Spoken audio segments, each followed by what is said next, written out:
새로 한 주도 주님께서 여러분에게 주님의 용기와 지혜를 허락해 주시기를 축복합니다. 오늘 본문은 예레미야 29장입니다. 이것은 예언자 예레미야가 예루살렘에서 보낸 편지로서 포로로 잡혀간 장로들 가운데서 살아남은 사람들을 비롯하여 느부갓네살이 예루살렘에서 바빌로니아로 잡아간 제사장들과 예언자들과 온 백성에게 보낸 것이다. 이때는 여고냐 왕과 그의 어머니와 내시들과 유다와 예루살렘의 고관들과 기술자들과 대장장이들이 예루살렘에서 떠난 뒤이다.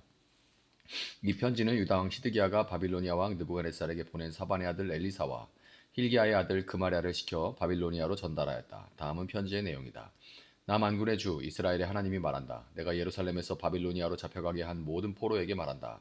너희는 그곳에 집을 짓고 정착하여라. 과수원도 만들고 그 열매도 따먹어라.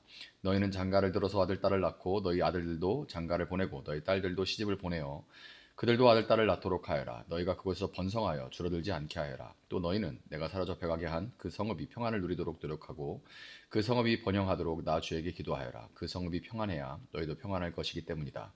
나 만군의 주 이스라엘의 하나님이 분명히 말한다. 너희는 지금 너희 가운데 있는 예언자들에게 속지 말고 점쟁이들에게도 속지 말고 꿈쟁이들의 꿈 이야기도 고지 듣지 말아라. 그들은 단지 나의 이름을 팔아서 너희에게 거짓 예언을 하고 있을 뿐이다. 그들은 내가 보낸 자들이 아니다. 나 주의 말이다. 나 주가 분명히 말한다. 너희가 바빌로니아에서 70년을 다 채우고 나면 내가 너희를 돌아보아 너희를 이곳으로 다시 데리고 오기로 한 나의 은혜로운 약속을 너희에게 그대로 이루어 주겠다. 너희를 두고 계획하고 있는 일들은 오직 나만이 알고 있다. 내가 너희를 두고 계획하고 있는 일들은 재앙이 아니라 번영이다. 너희에게 미래에 대한 희망을 주려는 것이다. 나 주의 말이다. 너희가 나를 부르고 나에게 와서 기도하면 내가 너희의 호소를 들어주겠다. 너희가 나를 찾으면 나를 만날 것이다. 너희가 온전한 마음으로 날 찾기만 하면 내가 너희를 만나주겠다. 나 주의 말이다. 내가 너희를 포로 생활에서 돌아오게 하겠다. 내가 너희를 쫓아보냈던 세상의 모든 나라, 모든 지역에서 너희를 모아오겠다. 내가 너희를 포로로 보냈으나 나는 너희를 그곳에서 너희의 고향으로 다시 데려오겠다. 나 주의 말이다. 너희는 주님께서는 바빌로니아에서도 우리에게 예언자들을 보내주시지 않았느냐 하고 말한다. 그렇기 때문에 나 주가 지금 다윗의 보좌에 앉아 있는 왕에게 그리고 지금 이 도성에 살고 있는 모든 백성 곧 너희와 함께 포로로 잡혀가지 않은 너희의 친척에게 말한다. 나 만군의 주가 말한다. 내가 그들에게 전쟁과 기근과 연병을 보내어 그들을 아무도 먹을 수 없는 썩은 무화과처럼 만들겠다. 내가 칼과 기근과 연병으로 그들을 뒤쫓아가서 칠 것이니 세상의 모든 나라들이 이것을 보고 놀라게 하고 그들은 나에게 쫓겨가서 사는 모든 민족들 사이에서 저주와 놀라움과 조롱과 조속거리가 되게 하겠다. 나 주의 말이다. 이것은 내가 그들에게 나의 종 예언자들을 서둘러서 보내어 나의 말을 전하였으나 그들이 나의 말을 듣지 않아서 내리는 벌이다. 그들이 듣지 않았기 때문이다. 나 주의 말이다. 그러므로 내가 예루살렘에서 바빌로니아로 쫓아보낸 너희 포로들아 이제 너희는 모두 나 주의 말을 들어라.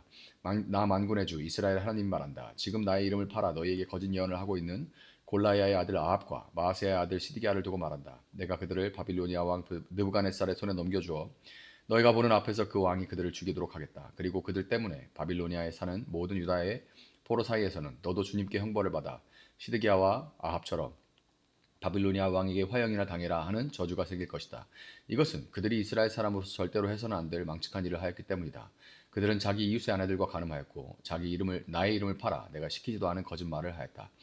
이것을 내가 안다. 내가 바로 그 증인이다. 나 주의 말이다. 만군의 주 이스라엘 하나님께서 느헬람 사람 스마야에게 전하라고 하시면서 나에게 말씀하셨다. 스마야는 이미 자기의 이름으로 예루살렘에 있는 모든 백성과 마아세야 아들 스바냐 제사장과 모든 제사장의 편지를 보냈었다. 스바냐에게 보낸 편지의 내용은 다음과 같다. 스바냐 제사장님, 주님께서 여호야다 제사장을 대신하여 제사장님을 주님의 성전 감독관으로 세우셨을 때에는 제사장님께서 예언자 행세를 하는 미신자들을 다 붙잡아 착고를 채우거나 목에 칼을 씌우는 일을 맡기시려고 그렇게 하셨습니다. 그런데 지금 제사장님께서는 어찌하여 아나돗 사람 예레미야가 여러 사람 앞에서 예언자처럼 행세하는 것을 책망하지 않았습니까? 그는 바빌로니아에 있는 우리에게 아직 때가 멀었다고 하면서 이곳에 정착할 집도 짓고 과일을 따먹을 수 있도록 과수원도 만들라는 전갈까지 보내왔습니다.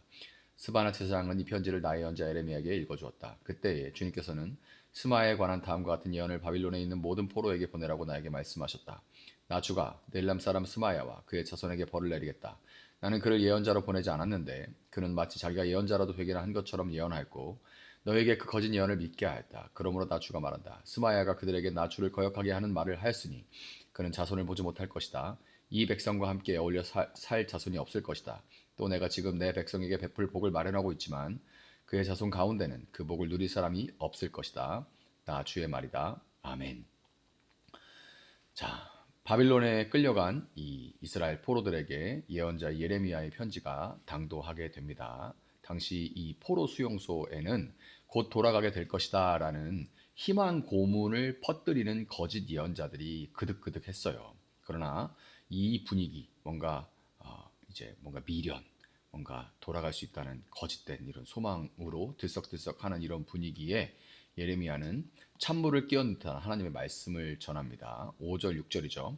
너희는 그곳에 집을 짓고 정착하여라. 과수원도 만들고 그 열매도 따먹어라. 너희는 장가를 들어서 아들 딸을 낳고 너희 아들들도 장가를 보내고 너희 딸들도 시집을 보내어 그들도 아들 딸을 낳도록 하여라.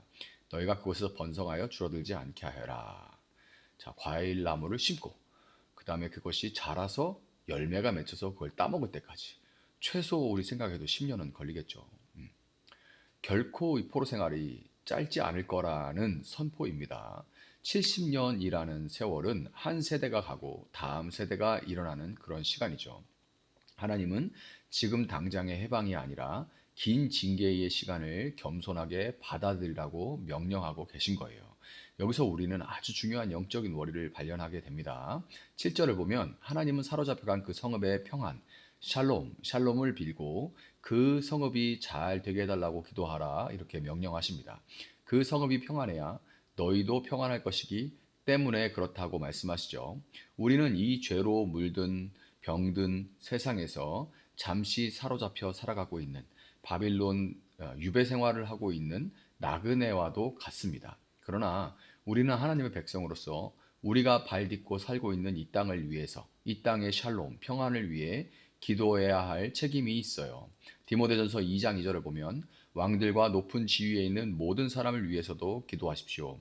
그것은 우리가 경건하고 품위 있게 조용하고 평화로운 생활을 하기 위함입니다. 여기 바울이 디모데에게 이렇게 나라와 민족과 또 이웃과 사회를 위해서 기도할 것들, 또 위정자들을 위해서 기도할 것을 명령하는 장면입니다. 베드로전서 2장 13절 14절에도 동일한 이제 구절이 있죠. 여러분은 인간이 세운 모든 제도에 주님을 위하여 복종하십시오. 주권자인 왕에게나 총독들에게나 그렇게 하십시오. 총독들은 악을 행하는 사람에게 벌을 주고 선을 행하는 사람에게 상을 주게 하려고 왕이 보낸 이들입니다. 아멘. 베드로가 이야기한 거예요. 진정한 신앙이라는 것은 세상을 등지는 것이 아니라 내가 속한 일터와 가정, 그리고 도시의 평안을 위해서 중보하면서 하나님의 통치가 임하기를 기대하고 기다리는 인내함에 있는 것입니다. 이것이 우리 교회가 도시에 머물면서 도시에서 꿈꾸는 그 교회를 도시를 향한 치유와 회복의 나비 효과를 일으키는 첫 걸음인 겁니다. 우리가 이 땅에 발을 딛고 살지만 이 도시를 위해서 기도할 때 하나님께서 이곳을 위해서 일하시는 그 첫 걸음, 무슨 일이 일어날지 모르죠. 그 나비 효과의 첫 걸음이 되는 작은 날개짓이 되는 겁니다. 오늘 본문에서 가장 사랑받는 구절인 11절을 우리는 바르게 해석해야 되는데요. 너희를 두고 계획하고 있는 일들은 오직 나만이 알고 있다. 내가 너희를 두고 계획하고 있는 일들은 재앙이 아니라 번영이다. 너희에게 미래에 대한 희망을 주려는 것이다. 나 주의 말이다. 아멘. 자, 이거 이제 요 부분만 따와가지고 이제 복 주는 그런 개념으로 말씀으로 많이 쓰는데요. 축복의 말씀으로. 이 말씀을 단순하게 내가 원하는 것을 원하는 때 주시는 물질적인 축복으로 오해해서는 안 됩니다. 이 약속은 70년의 포로 생활이라는 혹독한 징계를 전제로 하고 있는 말씀이에요.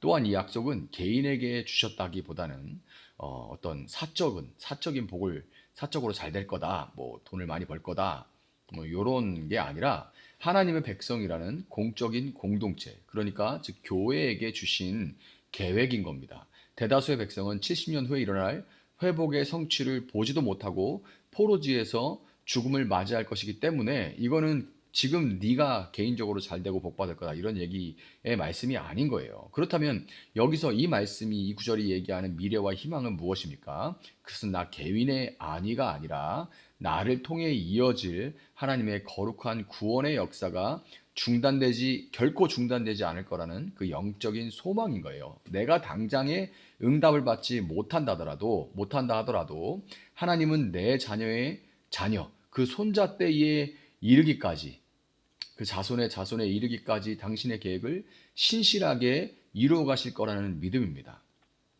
이런 믿음이 있기 때문에 하나님은 이제 처음과 마지막이라는 이런 신실하신 분이라는 믿음이 있기 때문에 주 예수를 믿으라 그리하면 너와 내 집이 구원을 받으리라는 말씀이 이제 신약에 오면 그 말씀으로 사도들이 복음을 전했던 거예요.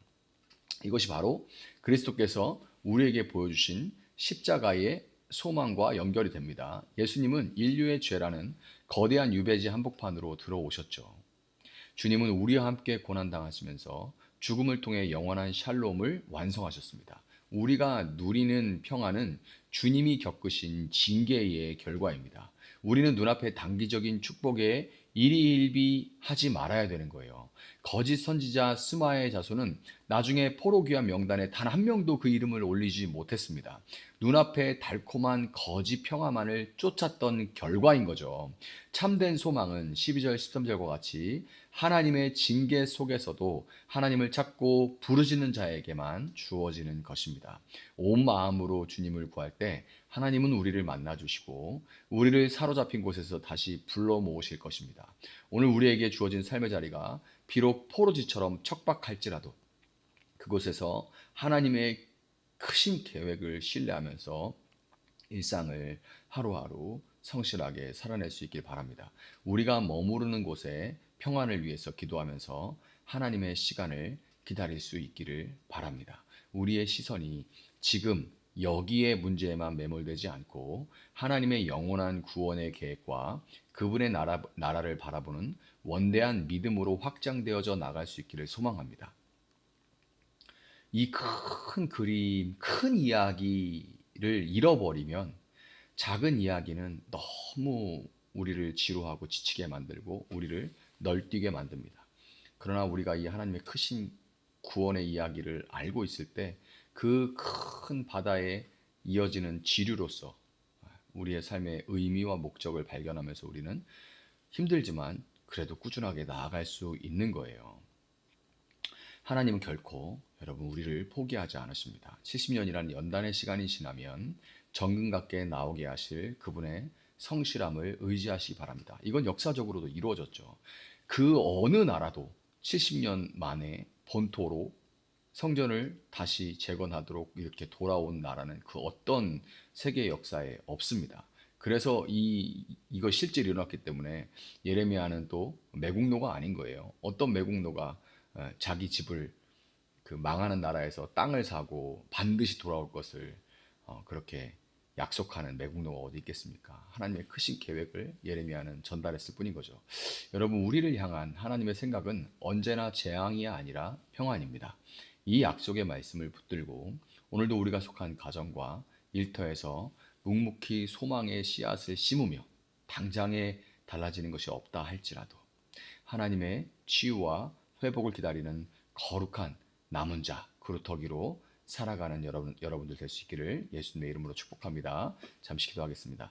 사랑하시는 주님 감사합니다. 우리를 향한 하나님의 뜻은 평안이고 재앙이 아님을 우리가 믿습니다. 당장 눈앞에 우리에게 맞닥뜨리는 것은 포로지와 같은 그런 현실이고 물설고 날설은 이스라엘이 겪었던 것처럼 물설고 날설은 것들이 우리에게 닥쳐오고 또 하나님 반대로 이스라엘에서 잡혀간 포로들은 또 바빌론의 화려한 그런 휘황찬란한 문화에 휩쓸려 거기에 어마어마한 경제력에 휩쓸려 또 마음의 중심을 잃기도 했습니다. 그러나 하나님 우리는 주님의 큰 그림을 구원의 계획을 우리 마음 가운데 새기고 있지 않게 주님 도와주시고 그 가운데서 우리가 떨어지거나 높아지지 아니하도록 주님 우리 오늘 이 자리를 성실하게 지켜나가며 큰 구원의 그 강물을 이뤄 가시는 하나님 안에 작은 철들로 지류로서 우리가 낮은 곳으로 주님을 따라 흘러갈 수 있게 하셔서 그 모든 지류들이 만나 큰 강을 이루는 그 날을 소망하며 오늘 하루를 또한 주님의 은혜 가운데 성실하게 걸어갈 수 있게 주님 도와주시고 우리가 밟고 있는 가정과 또 직장과 사업장의 평안을 위해서 우리가 기도하게 하시고 주님 우리가 믿는 자로서 그곳에서 불평 불만을 입에 달고 사는 사람이 아니라 정말 감사와 기쁨을 가지고 살아갈 수 있게 주님 도와주시고 우리가 조금 더 손해 볼 수 있는 믿는 자다운 사람들 될 수 있도록 주님 도와주시기를 원합니다. 평화를 이루어가고 평화를 말하고 평화를 이루어가는 샬롬이신 하나님의 사람들 될 수 있도록 도와주시옵소서. 감사함 예수님의 이름으로 기도합니다. 아멘. 오늘 주신 말씀 붙들고 계속해서 기도합니다.